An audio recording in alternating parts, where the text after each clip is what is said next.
And he points out in the report that neither the statute nor the ordinance provide for consideration of mere possession of drugs. It's sale or delivery, 2 of those occasions within 6 months. What traditionally they have brought before the board, and the police department brings these forward. I'll explain why they do that later, as opposed to citizens. When they bring these forward in those cases where they have not received cooperation of the owner to abate the nuisance, have not received cooperation of the owner to help stop the activity. And he states there, and I think it is the goal of the ordinance, to encourage absentee owners to voluntarily take responsibility for what happens on their property.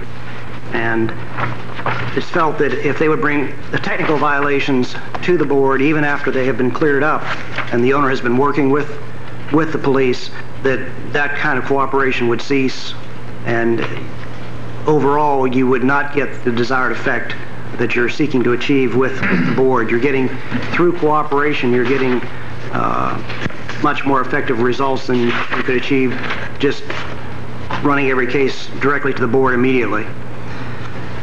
The other thing is about citizens bringing forth the case. Since it's required that there actually be a sale of or delivery of a controlled substance or solicitation of prostitution, for a citizen to be able to give evidence of that, they have to be able to observe what's going on, know what's going on, be able to identify the substance. Just because they see 2 people transferring something and money changes hands does not mean it's a controlled substance. Obviously, the police are much more able to do controlled buys, that type of thing, have the substance analyzed, and bring a case that will stand up before the board. For a citizen to get involved in a sale or delivery could very well put that person in a situation where they would be charged with a crime, because an ordinary citizen is not able to take part in a sale or buy of these controlled substances without incurring, without actually violating the law. The same goes with solicitation of prostitution. They would be in a position of putting themselves in a position of violating the law.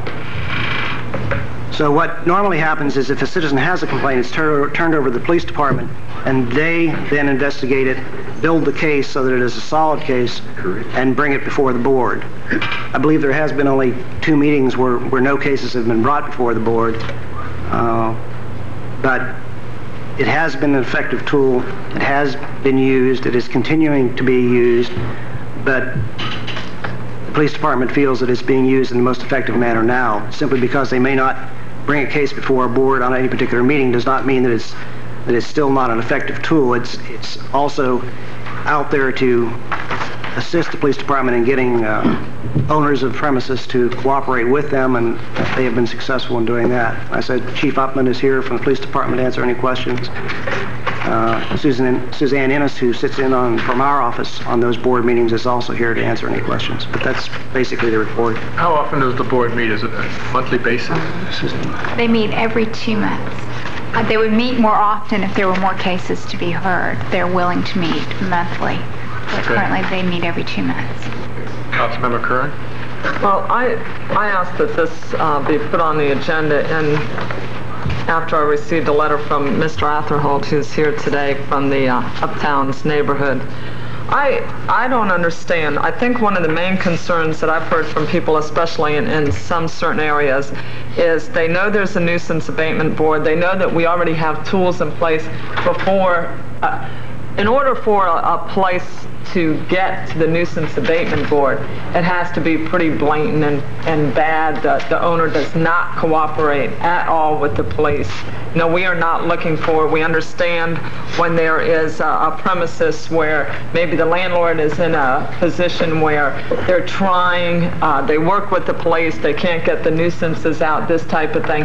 That's not what we're talking about. What we're talking about are the places that there's just blatant activity and the landlord really could care less. It seems to me that I don't understand. We've got the tools. I don't know how.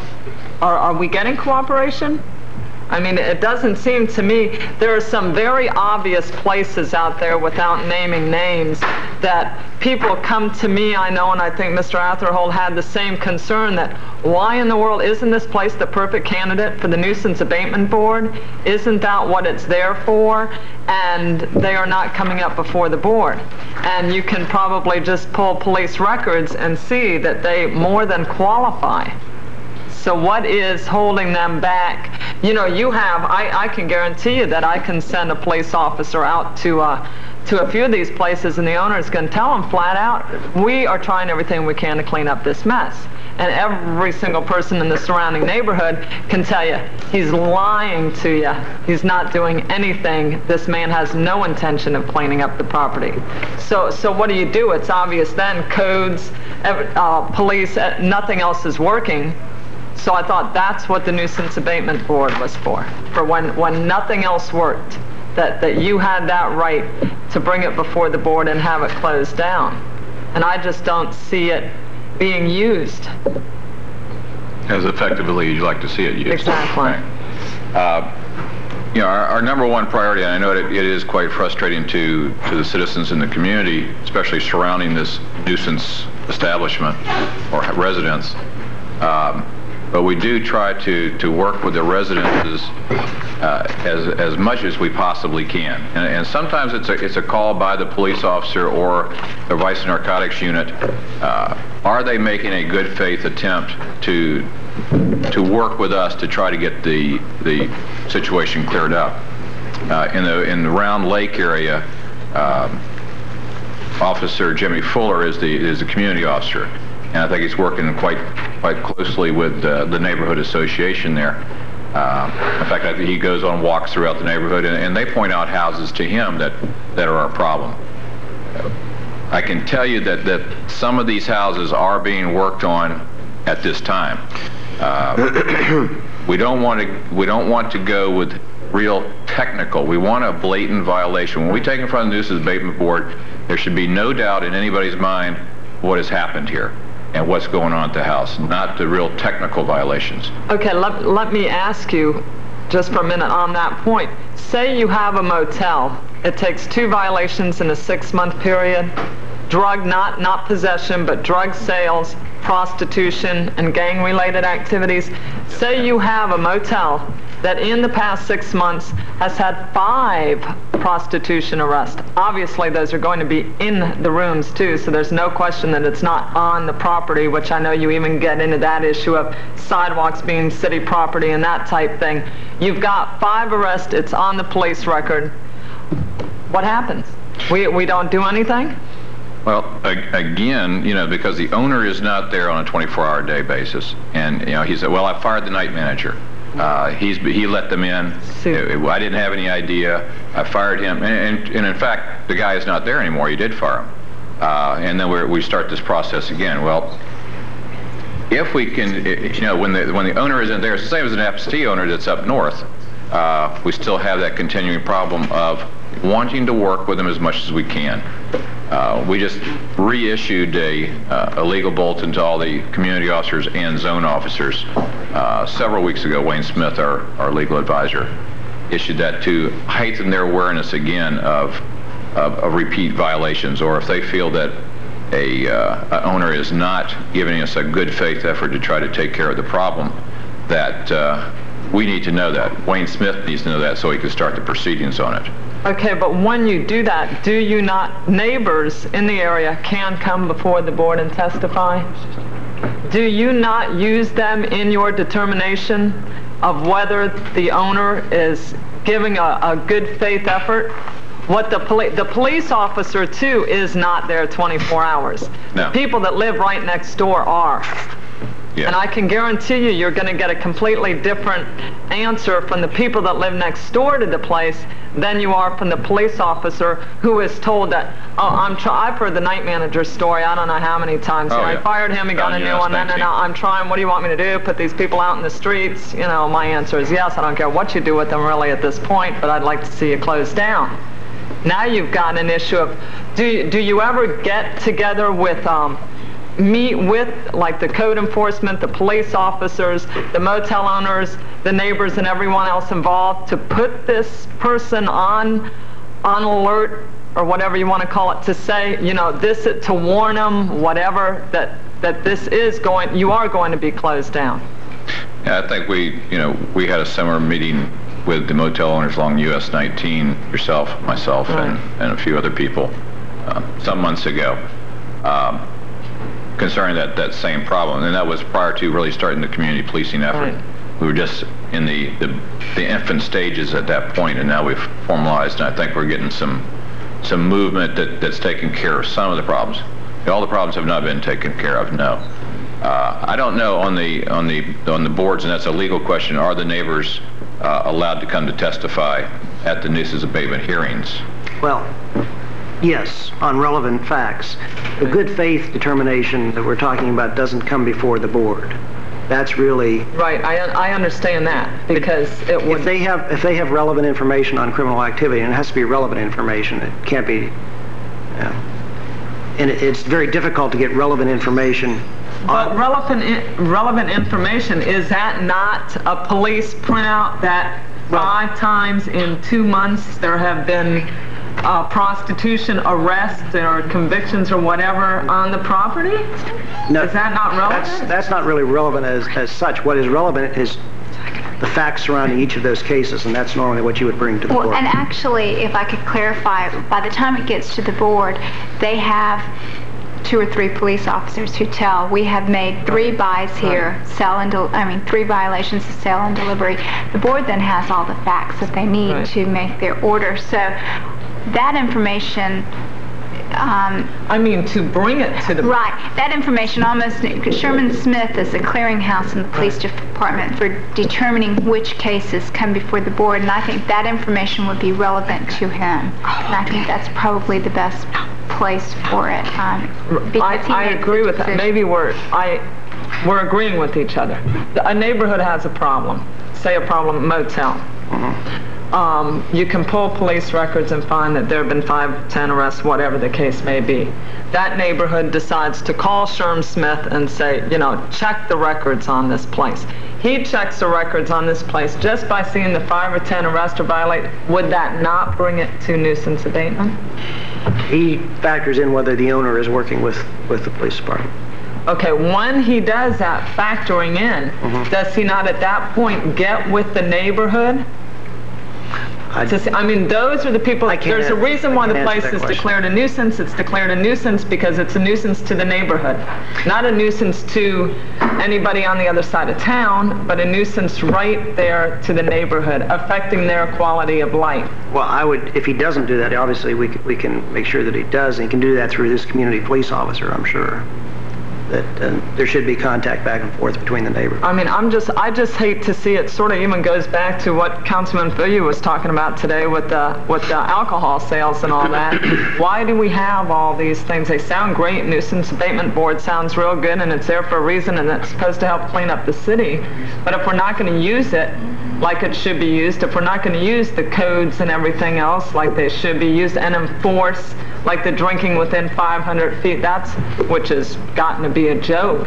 It's not going to work, and that's the biggest frustration I hear from people, especially in neighborhood groups that are trying to rehab, that they're not going to get anywhere. And you can say 9 times out of 10 you talk to your police officer and, oh, so-and-so's they promise they're gonna work with me. Well, that doesn't cut it. Well, and I can't speak for the police department.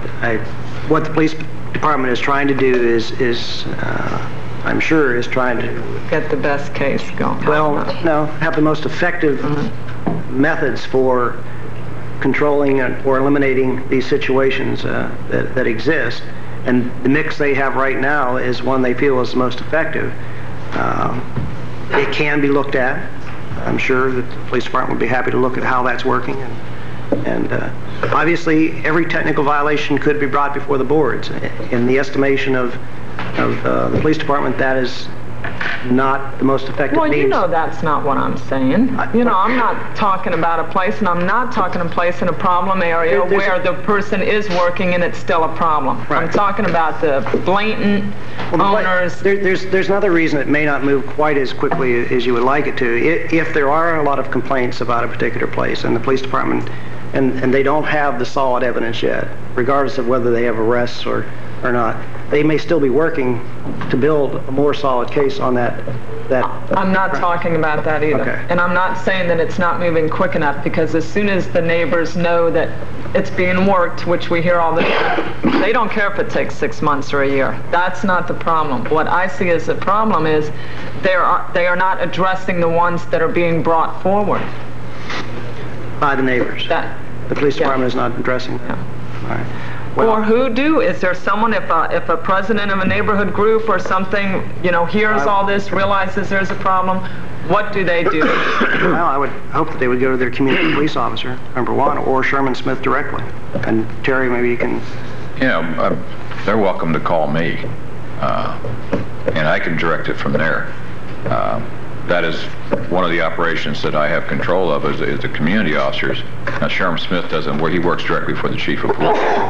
But so far as a community officer, I don't know that in this particular situation with the Round Lake area, if Officer Fuller is if they feel, you know, the residents there that maybe something's lacking, I would like to get together with them afterwards here and sit down and talk with them. But there is, you know, from my understanding in that particular area, we started, and back in January when we started the community policing effort, we started with 11 major crack houses in that area, and we're down to 2 now, due to the efforts of Vice Narcotics and the community officers and the zone officers and the citizens in that area working in partnership with each other. And the citizens in that particular community have been very helpful, both to Officer Fuller and the other zone officers in the area, to point out the places that we should be taken care of. Now, we didn't go after all 11 of those houses under nuisance abatement. Right. A lot of them, we were able to take care of the problem by either getting the landlord's cooperation, and most of them are apartment buildings, getting their corporation. Good timing. Is my 3 minutes up? Getting their cooperation of either getting the problem removed from that apartment house, which a lot of times we can convince them to do that, or we have taken the steps either through arrests or speaking with the individuals that perhaps they would like to move on. And then, of course, we don't go after that particular building in most instances under nuisance abatement. We have taken care of that problem.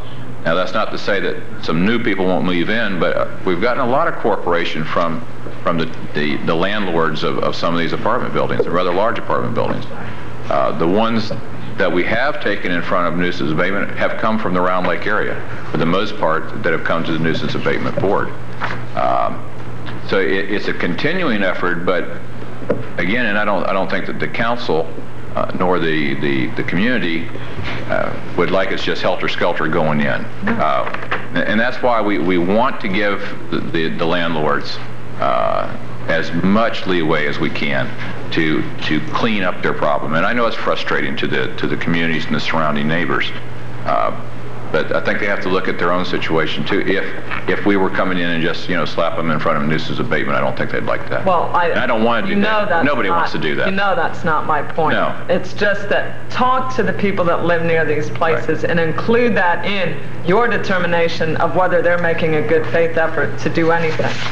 That's my point. I don't want everybody in town to be thrown before the Nuisance Abatement Board.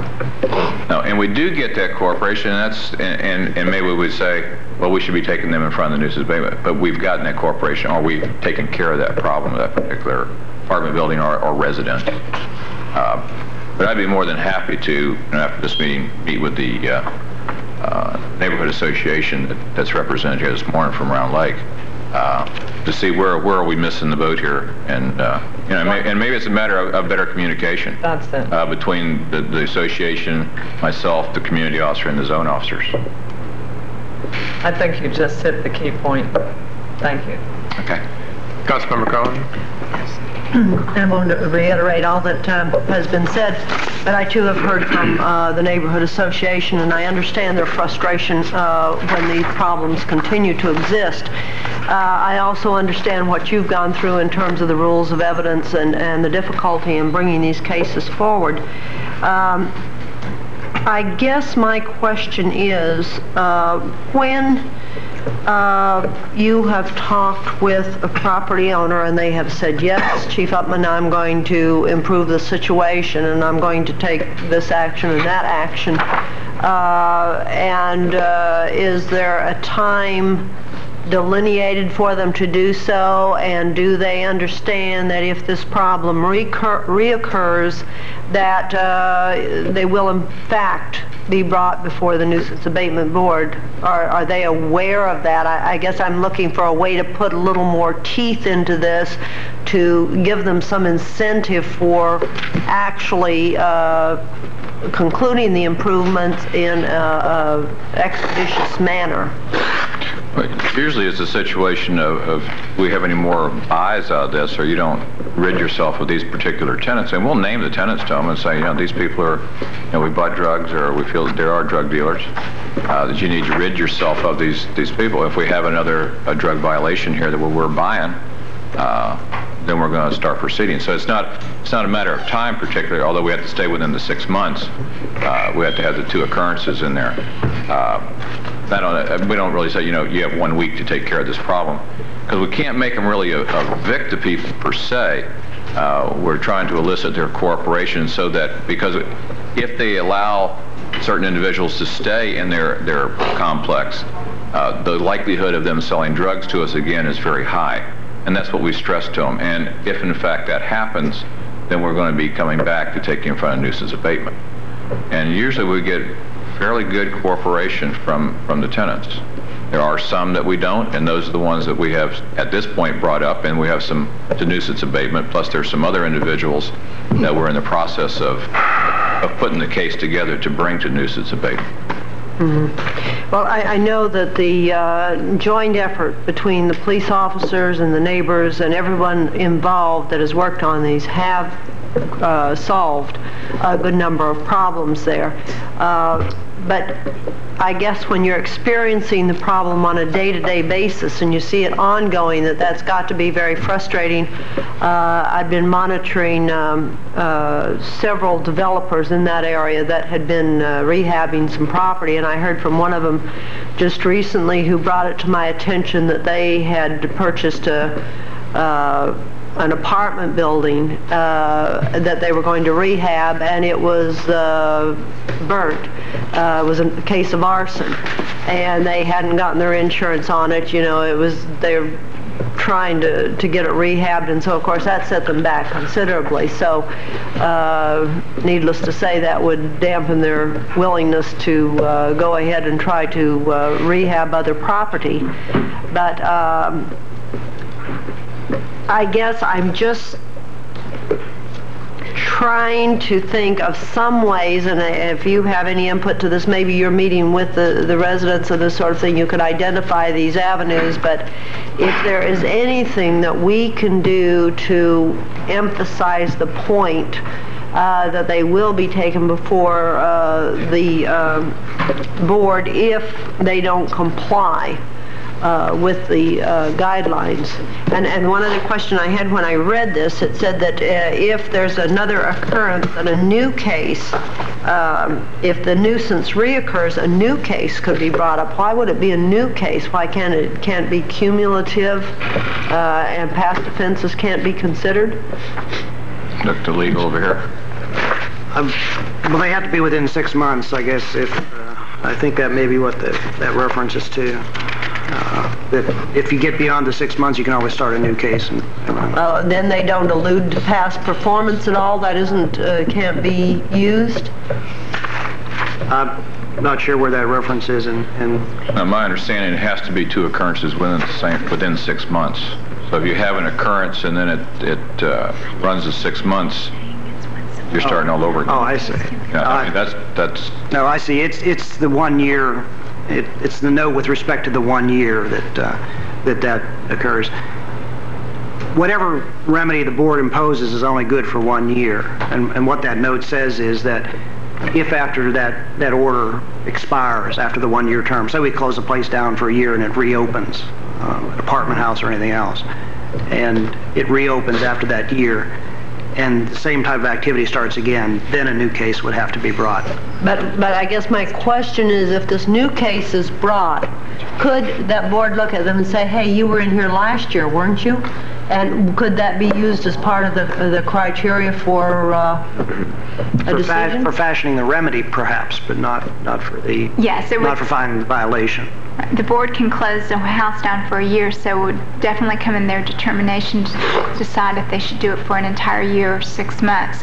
But the legislature has set out the guidelines for what facts have to be proven, and there would still have to be 2 or more buys, sale or deliveries at the location. But I think what he was trying to say is, just because you closed it down for 1 year and the order expires, that doesn't mean you can't ever go against that property again. He's saying, you know, if it expires and the activity happens again, then we'll go right back against the property again and close it down again. Okay, I don't know where this leaves us, but I hope that you can work with the neighborhood and see if we can't come up with a more satisfactory solution to this. I'm not saying that you haven't done a lot. I don't mean to infer that. I know you've... I think there's always, more that we can do.